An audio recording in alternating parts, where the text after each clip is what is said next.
Kwingineko mtazamaji, baadhi ya viongozi wa eneo la Magharibi wameanzisha mikakati ya kuliunganisha eneo hilo kisiasa ili kuhakikisha linakuwa na usemi mkubwa kwenye maamuzi ya uongozi kufikia mwaka 2027.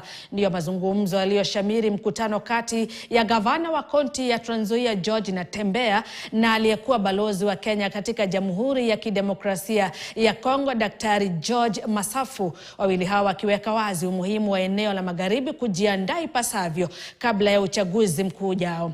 Kulingana na gavana Natembeya, umoja huo na mikakati mingine inayoendelezwa italiwezesha eneo hilo kutoa ushindani mkali kwenye kinyang'anyiro cha urais mwaka 2027. Tunataka tuone vile viongozi wa kisiasa wanaweza kubadilisha maisha ya watu wetu kwa Western mzima. Na hiyo tumeona governor ako mbele na Tawe movement yake. Hata sisi tunaona ile movement ndio itaweza kuamsha watu wetu. Ile past kumekuwa na viongozi wetu ambao wanatisha, ambao wanataka kusema kuwa rais, alafu tena wanafanya nini? Wanarudi nyuma. Kwa sababu kisa na maana lengo wanataka ongee hivyo ili waitwe. Waambiwa sasa wewe tutakupatia hiki, tuangalie mambo ya Magharibi.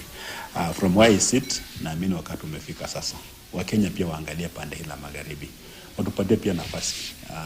Waone Kenya itaongozwa namna gani. So upande wa siasa tunajipanga vizuri. Hatutaki kuwa mayatima wa siasa anymore. Hatutaki tukue wageni kwenye nyumba za watu wengine. Kwingineko mtazamaji, baadhi ya wakazi wa Nairobi wanahisi